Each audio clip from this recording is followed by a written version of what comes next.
Hey, what's up? It's Comic 95 the Savior. So for this video, I want to give you guys 10 reasons why it's better to live in Kansai than in the Kanto area. Now, of course, this is just my own personal opinion. I have lived both in several cities throughout the Kansai area as well as in Tokyo, so I'm speaking from personal experience. Have I been in Japan for 20 years? No. Have I been here for a few years? Yes. So, I've also experienced both being a student, unemployed, and working in Japan, both retail jobs and as a teacher. You can also read all 10 of these things inside of my blog, so I will link everything down in the description box below. Please excuse my voice. Teach younger kids, have to yell a lot, go to the park, gym, etc. My voice is always going to be hoarse. So, anyway, let's get to it. Please keep in mind that these are not listed in any particular order. I'm just giving you 10 facts that are personal. So, number 1, it is significantly cheaper for your housing and food. Now, as far as the food goes, I can't entirely prove that, but as far as housing goes, that's easily proven by a simple Google search. You can easily find a place in the Kansai area, Osaka, Kobe, Kyoto, as well as other cities such as Shiga, Nara, for anywhere from $300 to $600 with ease. In Tokyo, it's a good find if you find something that is less than $1,000, because in general, rent in Tokyo is $1,000 and up if you want anything more than a bathroom to live in. Of course, people on average, they claim are only paying about $700-800, but I find that people that are paying this average amount are really living inside of a dorm or a shared housing situation in which it's not really a normal apartment, or when it is a normal apartment, it's a very crappy one where they can literally just walk in, turn around, and that's the entire place. So, pick your poison. I had a lot of difficulty finding a place for less than $1,000.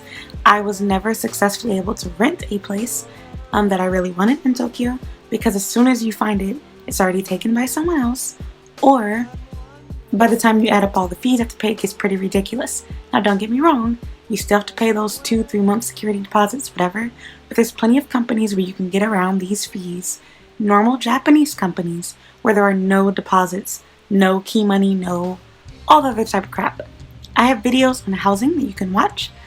Please check out my channel. I have playlists for those things, and I plan to update them and make more specific videos just for that. Again, please excuse my voice. It's gone.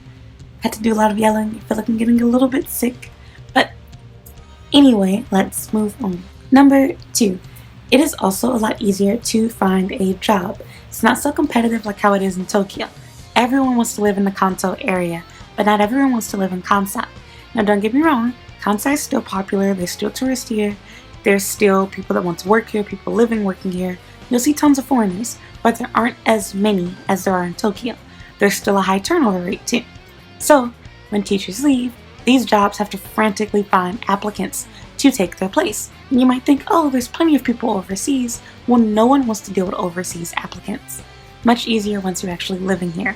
Now, don't get me wrong, because more than likely if you're watching this video, you are living overseas. You most certainly can get hired from overseas. But again, people that live here will always take priority over those that are overseas, because who wants to have to sponsor your visa, wait for you to come here, and then pray to God that you actually like Japan and don't waste your time and money and go home in less than a year. Number 3, your salary is going to be higher. On average, I would say people get about 250 to 320,000 yen a month. That is about 2,300 to 3,100-ish US dollars, which sounds like nothing to you. But remember, the housing in Japan is a lot cheaper, and in my opinion, so are the utility bills.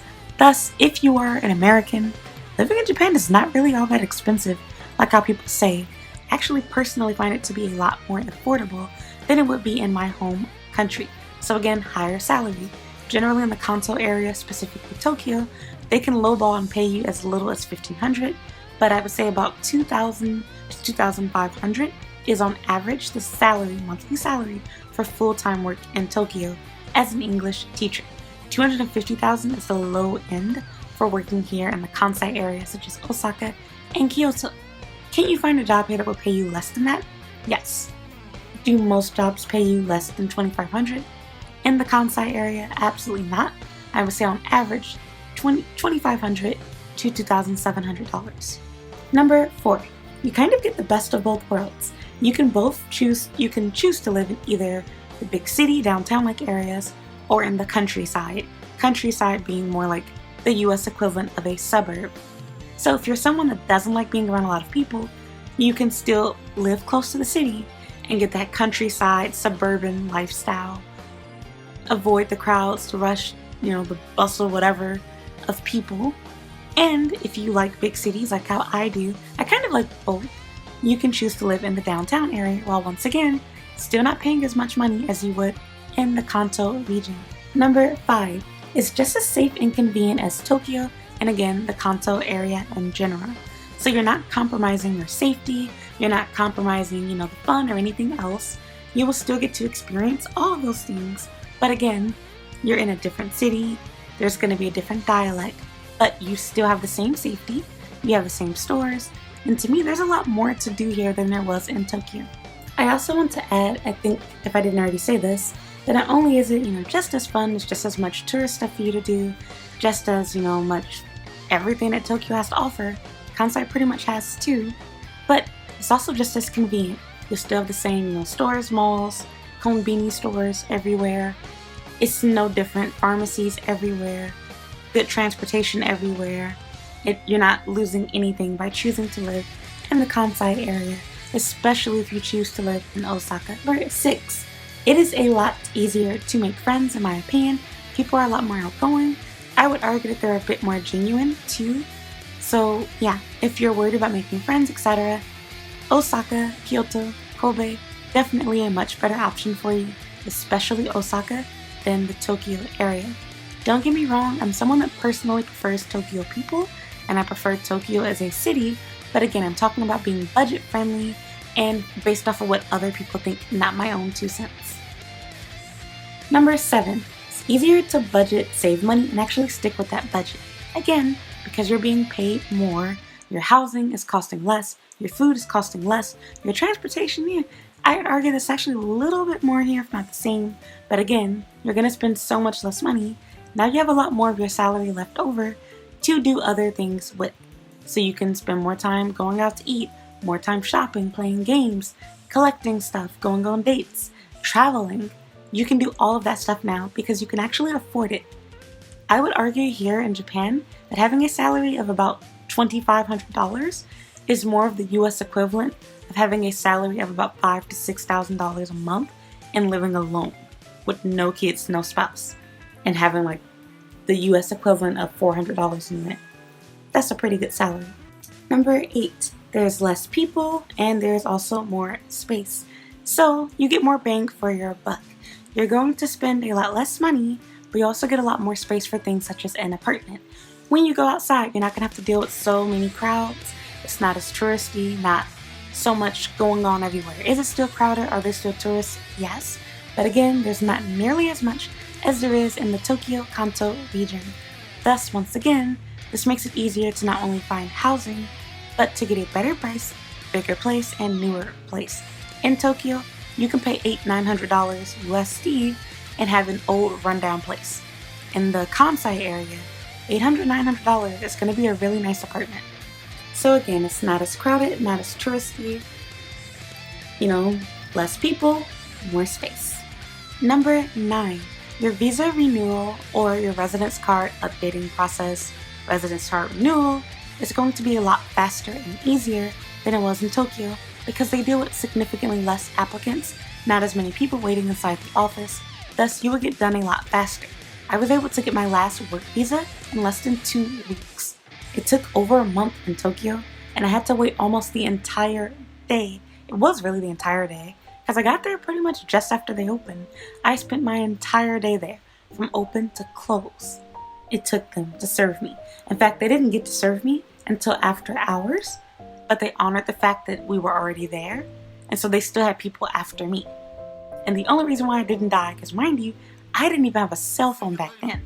There was actually a pastor that was like British or something, and like we spoke the whole time. It was really interesting. I don't even remember how we started talking to each other, but he was a black guy. It's a really cool experience, and I wish I still had his contact information, but I don't think he ever gave it to me. He just told me the name of his church and where it was located, so I would love to visit there one day, but that's a whole nother story. And then going back to number 9, got it mixed up.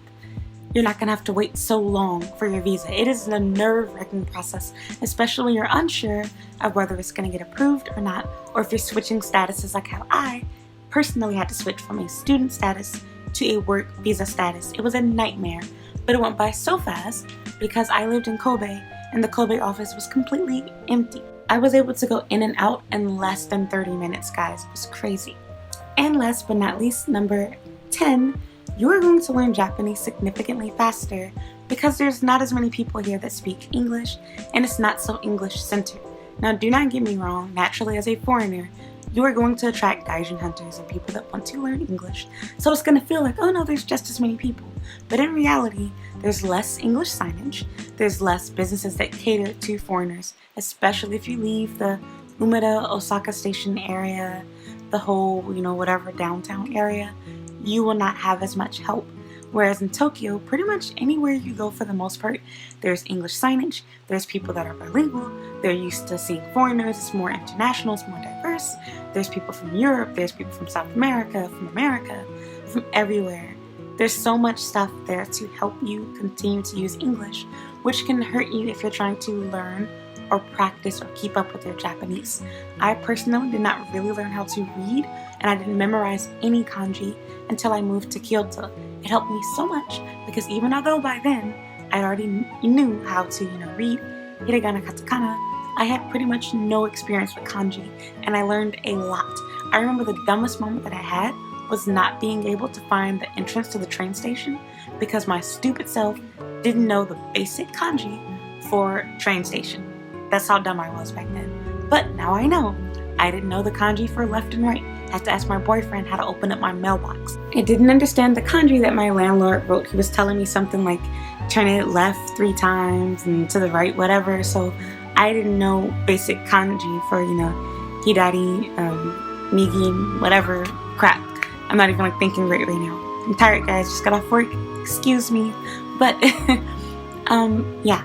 Little things like that you will pick up much faster, especially if you're a beginner to Japanese, because you're not going to have people holding your hand. You're going to be around less foreigners if you make an effort.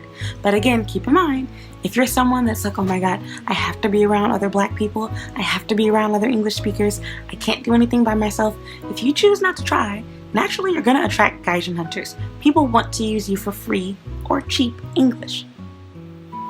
So if you don't make an effort, it will be just like Tokyo. So anyway, long story short, you get the same experience as Tokyo. It's significantly cheaper, easier to find a job. I literally do not understand why people that want to save money have their hearts set on Tokyo. If you really want to come to Japan, but you don't want to feel lost and in the middle of nowhere, Osaka, Kyoto, Kobe, those are the places to go. But if you have to just choose one, Osaka definitely. It is literally a mirror of Tokyo. It's a more outgoing, smaller version of Tokyo, but not significantly smaller. It's just as big. So I also feel like there's more to do here. No matter how much time or how long I am in Osaka, I'm always finding new places, new stuff to do, and there's just a lot here. I feel like there's much more here to do than there was in Tokyo. Do I still miss Tokyo? Yes. Do I wish I lived in Tokyo? Yes, I really do. I'm not a fan of Osaka on a personal level, but most people that live here love it. Most tourists that have been here and Tokyo would say that they prefer Osaka over Tokyo, and you probably already know this. So that's that. If you didn't get anything from this video, I would say come to Kansai because you're going to have an easier time finding a job. It's faster to renew your visa. It's cheaper, you get more space, there's less people, you'll improve your Japanese much faster. It's just as fun and convenient. That is the reason why I think you should choose here over Tokyo and the Kanto area. I hope this helped you making your decision. If you have any more specific questions, feel free to send me an email, leave a comment down below, and I hope you will check out some of my other videos. Again, please excuse my hoarse voice. I'm really, really sorry. But again, I spend so much time having to yell, tell the kids it's time to come back from the park, and my voice is just not used to having to do all of that. It needs a break. So, thank you so much for watching. Hope you found my video helpful. I would really appreciate it if you would give me a thumbs up. And if you would also like, comment, and subscribe if you have not already. You can also follow me on Instagram and Twitter, and I have a Facebook page and a Snapchat as well. Please read my blog for more information on working and studying in Japan, and check out my channel's homepage for more playlists on Japan. Thank you so much for watching. Bye!